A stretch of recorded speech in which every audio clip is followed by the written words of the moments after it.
Hey there, algebra students. Today we are going to write equations of parallel and perpendicular lines. Finally hitting up target 4, compare lines to determine if they are parallel, perpendicular, or neither. That is our goal today. So one of your IMB cutouts, you have a little chart, and you should title it Parallel Lines. Now, if two non-vertical lines have the same slope, then the lines are parallel. Okay? So we have a given line, y equals negative 3x plus 1. We're going to graph this line in red.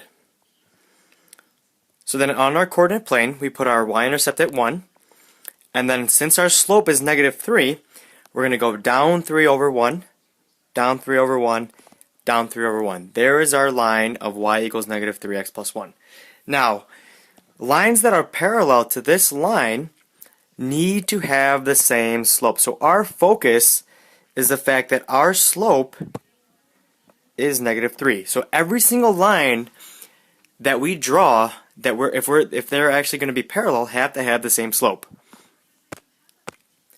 We do not care what the y-intercept is. As long as they have the same slope, then the lines will be parallel. So the second line, line 1, will be in blue, y equals negative 3x minus 3. Notice how the slopes are the same, but our y-intercepts are different. So when I graph this on the coordinate plane, there we go, same slope, negative 3, and then our line crosses the y-axis at negative 3. Now our second line, we're going to write in purple, we're going to have the same slope of y equals negative 3x, and let's change up the y-intercept to be positive. So then our y-intercept is at positive 5. So when I graph my line on the coordinate plane, I have my y-intercept at positive 5. So we go down 3 over 1, down 3 over 1, down 3 over 1. And notice how all three lines are, for the most part, parallel. They're accurately parallel. I mean, the only thing that I can say is that human error will cause the lines to not look as, I guess, perfectly parallel as they can. But the fact that each equation displays three lines that are parallel to one another. Alright, so example number 1, we have to write an equation of a line that is parallel. So it needs to pass through the point 2, 4, and it has to be parallel to the line y equals 4x plus 1. Now before, we didn't care about the y-intercept. All we were doing was talking about the concept of lines being parallel. But this line has to specifically pass through 2, 4. So the y-intercept needs to be specific because it's telling us, well, it has to pass through 2, 4. So the fact that it's parallel and the fact that it passes through 2, 4, I just wanted to focus on the fact that I want my slope to be the same. The only thing that will be different is my y-intercept. So if you look at, in black, I kept what I wanted. I wanted the y equals 4x. Now the y-intercept of plus 1 can go away because it's not going to cross at 1 if it's going to be parallel. Otherwise it's going to be the same exact line. So with the points 2, 4, my x is going to be 2 and my y is going to be 4. So when I substitute my values in, I can actually find my y-intercept from there. I substitute my 4 in for y and then my 2 in for x, and I still have my plus b. From here you're solving for b. You're trying to figure out what your y-intercept is going to be. So if I simplify the equation, 4 equals 8 plus b, subtract 8 from both sides, and now my new y-intercept is negative 4. So the line that is parallel to the given line above and that passes through 2, 4 has a y-intercept of negative 4. So then my answer, my final answer, the equation that is parallel to the given line and passes through 2, 4 is y equals 4x minus 4. Please write down any questions that you have, how, why, where, and then we'll ask that in class the next day. Alright, the second cutout that you have, you're going to title perpendicular lines. Now if two non-vertical lines have the slopes that are opposite, reciprocals, then the lines are considered perpendicular. We need to focus on first of all, what opposite reciprocals mean. Let's take the breakdown. Opposite, so if we have a slope of 1, opposite of that would be -1. Now reciprocal, we have to flip the fraction. So we have a couple examples on the bottom left for opposite reciprocals. Let's say that we have 1/2. Now the opposite reciprocal of 1/2 would be a -2/1. Notice how my signs are opposite and my fraction is flipped. Now with another example, let's say I have -5/4. Now the opposite reciprocal of -5/4 would be a +4/5. Those two are examples of opposite reciprocals of one another. Alright, so we have our given line of y equals -2/3 x minus 2. Now, the two lines beneath it are going to be perpendicular. We have to come up with lines that are perpendicular to the given line. Well, our focus is the fact that our slope is -2/3. The opposite reciprocal of -2/3 would be a +3/2. Well, let's first graph our given line in green. So we have a y-intercept of -2, and then we're going to go down 2/3 in the positive direction, down 2/3. So then you can see that our slope is negative.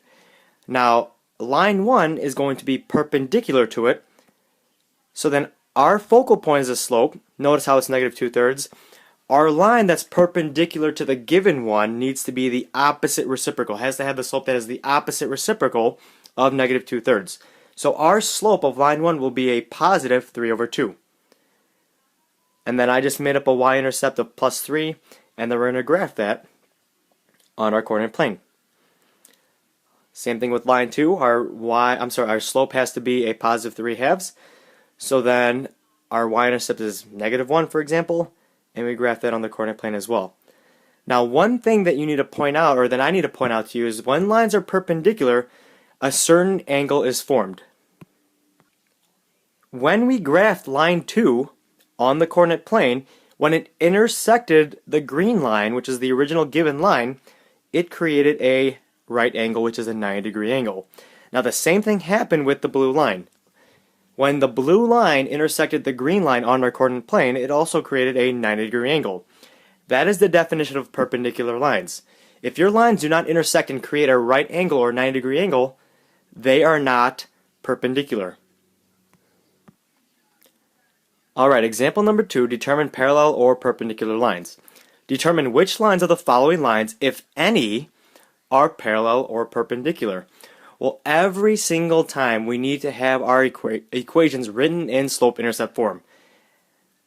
This is probably the easiest way to determine our slopes and our y-intercept when our equations are in slope-intercept form, which is y equals mx plus b. So I'm looking at line A. And line A is currently in standard form, but I need my equation in slope-intercept form. So I'm going to do this in red. I'm going to write down my equation, 12x minus 3y equals 3. And so because I'm turning this into slope-intercept form, I'm going to subtract the 12x from both sides.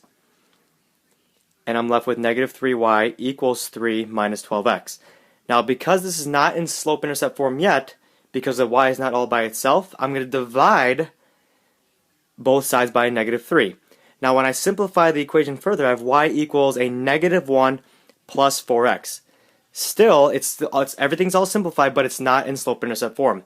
I'm going to switch my -1 and my 4x position. So I have y equals 4x minus 1, and now we are currently in slope-intercept form. Now I'm not determining anything yet. I don't know if they're parallel or perpendicular to one another. Right now I'm just trying to determine what the slope-intercept form is of each equation. So then line B, luckily, y equals 4x plus 2 is already in slope-intercept form, so I'm just going to write that down. And I bet you can make a conclusion about line A and line B, but I don't want you to yet. Let's look at line C. In line C, we have 4y plus x equals 8. So right away I'm going to subtract my 4x from both sides, which leaves me with a 4y equals 8 minus x. Close, but I'm not yet in slope-intercept form, so I'm going to divide both sides by 4 and simplify and get y equals 2 minus 1/4 x. Stupid hand is in the way. That says y equals 2 minus 1/4 x. We're not in slope-intercept form, so I have to flip-flop my negative 1/4 x in positive 2, so that I have a y equals negative 1/4 x plus 2. Now I have all three lines in slope-intercept form. Now if you just look at all three equations, well, the red and the blue have the same exact slope, which means that they are parallel to one another. And if you look at line C, the slope is negative 1/4. If you compare the slopes of 4 and negative 1/4, well, those are opposite reciprocals of one another. So then we can conclude that line C is perpendicular to line A and B. Alright guys, hopefully you're taking notes, and make sure that for this you try now, you try this on your own. So pause the video, and then when you're ready to see what the answers are, press play, and then I'll give you all the answers. So take this, try this one on your own.